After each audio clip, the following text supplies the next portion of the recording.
Chapter 5 Under One Sky. As they continued on their journey in the gummy ship, Sora let out a deep sigh.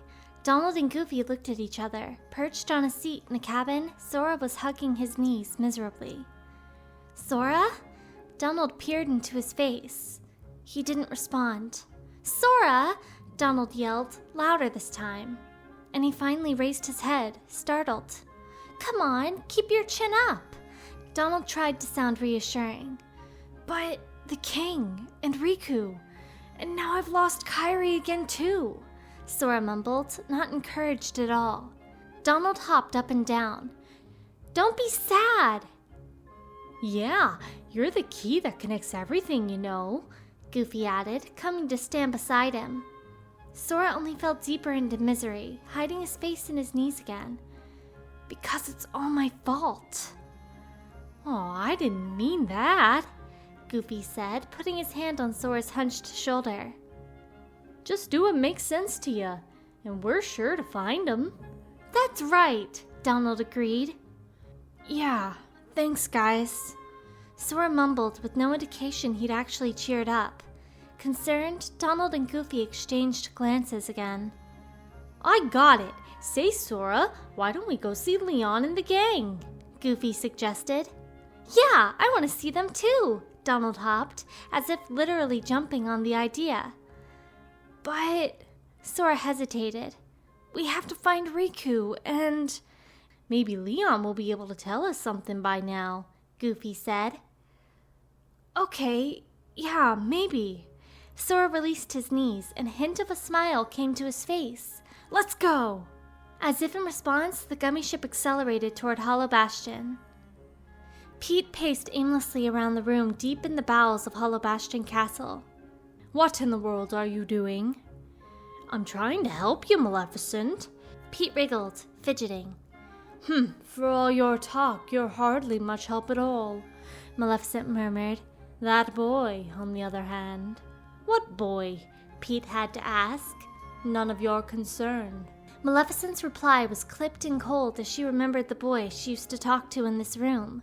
She'd given him power, a room of his own, and the girl, and still the boy had deserted her.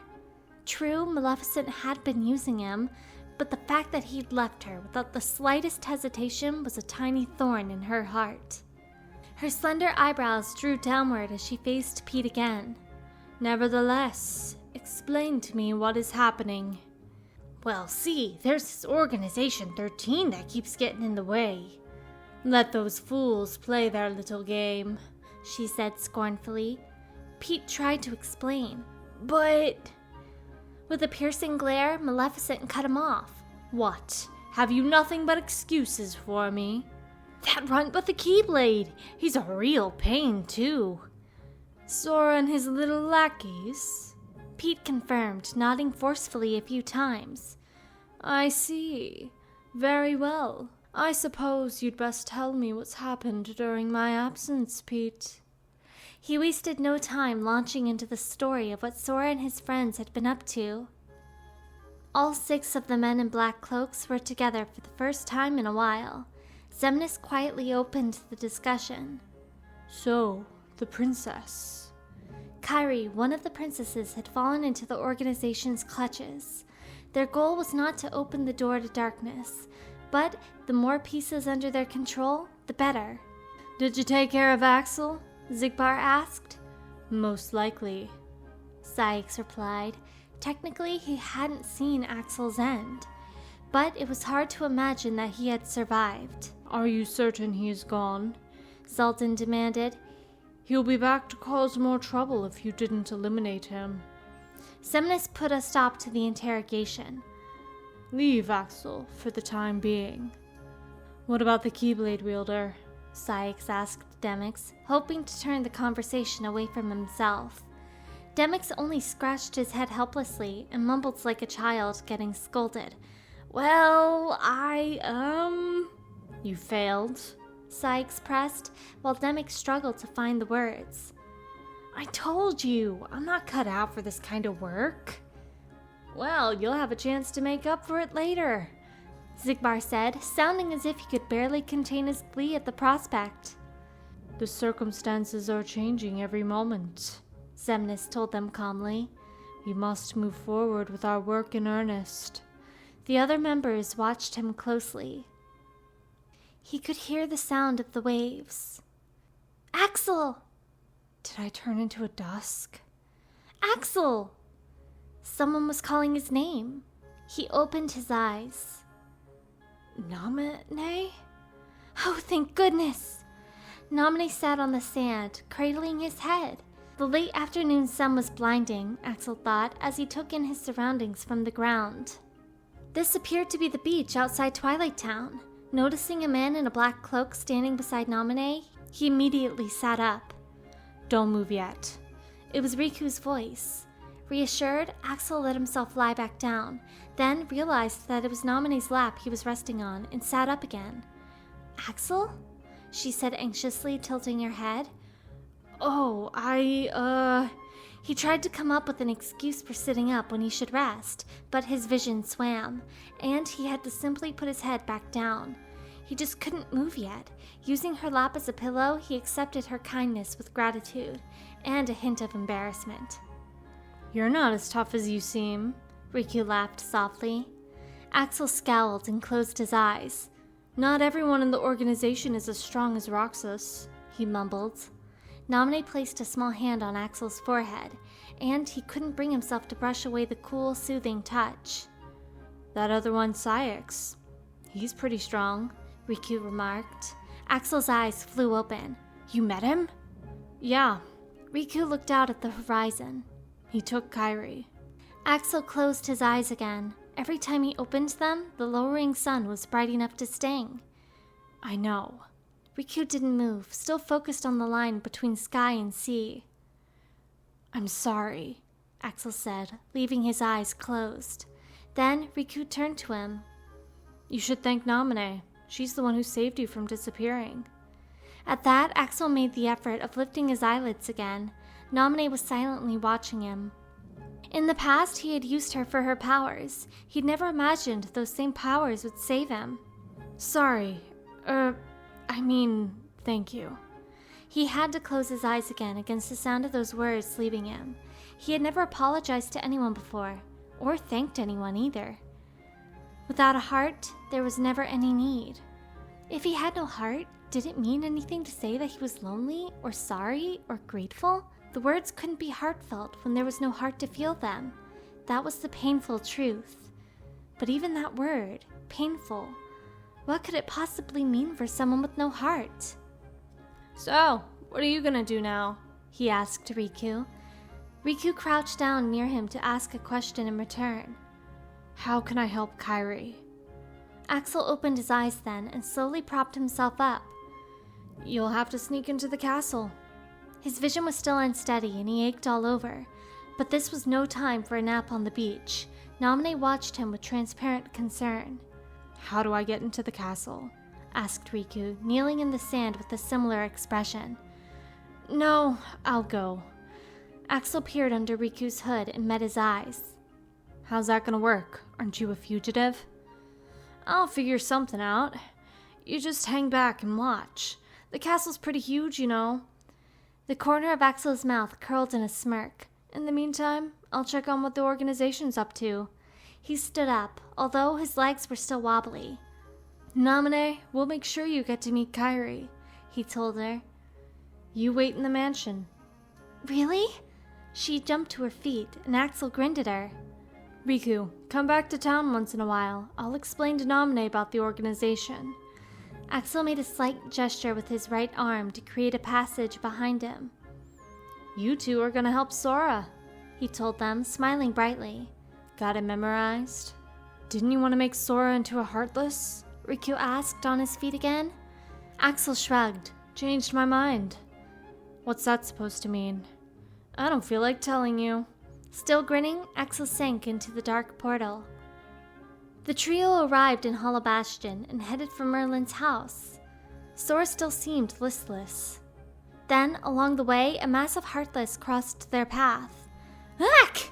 As they backpedaled, hoping to find a way around the fight, the Heartless simply ran away. Are there more Heartless than before? Goofy worried. As he spoke, nobodies appeared and clustered as if in pursuit of the Heartless and wriggled away too. Donald gave a dispirited sigh. Gosh, I wonder if something's going on, Goofy said, looking at Sora. Let's go check in with everyone, Sora urged. The other two nodded, and they jogged through the market and up the stairs to the residential part of town. Halfway up, Donald paused, suddenly remembering something. I wonder if that ice cream is ready. At the top of the steps was Scrooge, pacing like before with an ice cream bar in his hand. Uncle Scrooge! Donald waddled up to him. Well, hello there, lad. Still doing well? Yup, what about you, Uncle Scrooge? Asked Donald. Ach, I was so close to recreating that flavor. Scrooge sighed mournfully at the pale blue ice pop. Can I try it? Sora leaned toward the tempting treat, just like before. Well, go right ahead, but... The moment Scrooge replied, Sora leaned in just a bit more and took a bite. It doesn't taste like anything, he mumbled. The pretty color of the ice cream pop had promised a delicious dessert, but there was no flavor at all. I got rid of the bitterness, but... Scrooge looked disconsolate. Gosh, there's no taste at all, it's just ice, Goofy said dolefully. Did you forget what it was supposed to taste like? Donald asked. For the life of me, I can't remember. Where was that town where I'd have the stuff? Scrooge sank deep in concentration.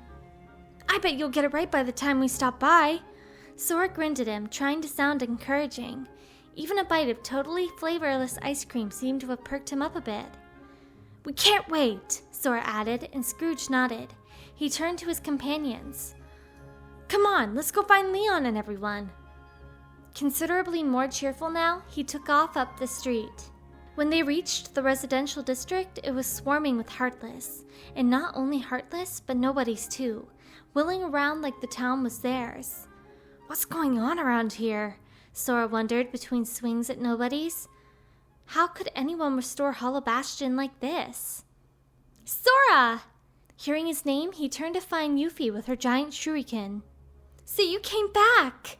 She ran to him. What happened to this place? He asked. Well... Yuffie hurled her shuriken, cutting down Heartless. Maybe we shouldn't have opened the castle gates. The castle? That castle? The place where they'd battled Maleficent loomed in Sora's mind. Yeah. Oh, but we found the computer Ansem was using. That's good news, Donald said, bludgeoning the enemy with his wand. Leon and the gang are going there now. You should go catch up with them. Okay. Sora blasted away a few white creatures as he replied. I hope we find out about Riku and Kairi. And the king, too, Goofy added, shoving back a nobody with his shield. Well, it can't hurt to go see, Yuffie exclaimed, sounding for all the world like she was enjoying herself. Leave the town to me, guys. The trio bobbed their heads and threaded their way through the throngs of nobodies and Heartless toward the castle. In Hollow Bastion, the Heartless and nobodies weren't just swarming the town. They were crawling all over the path to the castle, too. Finally, the trio reached a small, mercifully empty courtyard. Why are there so many? Donald fumed, gesticulating with his wand in his usual temper. The Heartless and nobodies weren't particularly strong, but there certainly were a lot of them. This way, Sora, said a soft voice. They turned to find another friend. Aerith, you guys found Ansem's computer? Mm-hmm, and the king is very interested in it. Donald and Goofy both sprang up at that. The king? He's with Leon. Aerith smiled as she delivered the good news. Hooray! We get to see the king. Donald and Goofy hugged and danced in a celebratory circle with their hands joined. Aerith? Is Riku with them? Sora asked timidly. She shook her head.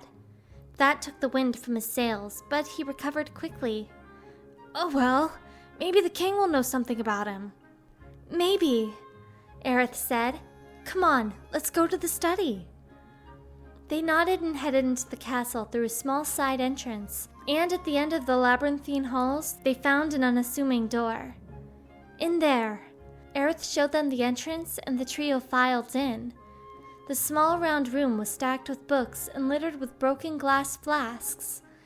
The detritus on the big desk suggested that someone had been in the middle of a project here, and beside it, a single portrait hung on the wall. Is that Ansem? Goofy cocked his head at the painting. The man appeared younger than the Ansem they remembered fighting. This must be Ansem's study, Sora murmured. There you are, said another voice. Leon! They rushed over to where he'd leaned against the wall. King Mickey's here too, right? Sora blurted out, almost too eagerly. You'll see him soon. Donald stamped his foot. How soon? Here, this'll tide you over. Leon manipulated something on the wall behind him, and without a sound, it opened. Ansem's computer lab is this way. At that information, the trio sprinted down the passageway without wasting a moment. King Mickey wandered along the winding hallways. He wanted to see Sora, Donald, and Goofy too, but something else weighed more heavily on his mind. He'd sensed a certain presence here in Hollow Bastion. He was sure of it. The king lifted his gaze to the broken wall and murmured the name under his breath. Riku. After they'd parted ways in Twilight Town, Riku had disappeared into the corridors of darkness, vowing to help Sora. And if Riku was tailing Sora, it wouldn't be strange to run into him here. But King Mickey had only felt it for a moment, and now it was gone. If he could, he'd like to see Riku too. But maybe that was too much to ask right now. Maybe it was his own fault his friend had taken that form. King Mickey decided to search the area once more. Riku moved silently through the castle of Hollow Bastion. He'd spent a good amount of time here before, and although parts of the place were crumbling, it was without a doubt the castle he'd remembered, where every kind word from Maleficent had been an invitation pulling him into the darkness. Beneath his hood, he lowered his eyes. Those memories were painful, but it made sense for him to use them now. Since he was going to atone for what he'd done in the past, the ache was ironically comforting. Besides, Sora and those other two weren't the only ones he'd sensed somewhere in the sprawling town. King Mickey was here too. Maybe I've betrayed the king, Riku thought. Even if I did, my mind's made up. But back then, I decided to leave the island. I knew I'd do whatever it took. Now, I'm doing whatever it takes to help Sora. Am I just making the same mistakes over and over? He breathed a tiny sigh and looked up, and then he called the name of the witch who had first tempted him into the darkness. Maleficent. Nothing around him changed. He called out again, louder. Maleficent. As his voice faded, the empty space before him warped, and the witch appeared in a dark swirl. Who are you? Maleficent said icily. Riku pushed back his hood. I've come to meet with you. The thin arches of her eyebrows tightened. Ansem. No. Is that Riku? He told her the truth with one quiet nod. At the end of the passageway, there was another room with a big computer on its screen, and opposite the setup was a mysterious red device. This is it? Sora ran to the computer and started tapping at the keyboard. It clicked and whirred softly. Where's Kairi? And Riku? He jabbed harder and waited for the screen to respond, but he couldn't get it to do anything. Come on, tell us something! He slammed his hands down on the keyboard in frustration. Leon walked up behind him and stopped him. Easy there. You trying to break it? Sorry, I guess I got carried away. Sora turned to Leon, his shoulders slumped. It was aggravating to be so close to potential information about Kairi and Riku, with no idea how to use the enormous machine to access it. Sheesh, just stand back, Sora. Donald shoved him out of the way and took a crack at it himself. You know how to use it, Donald? He glanced at Sora sheepishly. Not really, but... Then what's the point? Sora complained. A moment later, there was an important-sounding beep coming from the computer. We did it! Sora checked the screen, but it still showed nothing. Instead, an ominous voice boomed through the chamber. Attention, current user. This is a warning. Further misuse of this terminal will result in immediate defensive action. Who's there? Sora said. I am the Master Control Program. I oversee this system. What was that supposed to mean? Confused, Sora tried asking more questions. Do you know about Riku or Kairi? Commencing defensive action, the voice announced. You are now under arrest. Arrest? A beam of light shot out from the device behind them. Run! Leon shouted, but too late.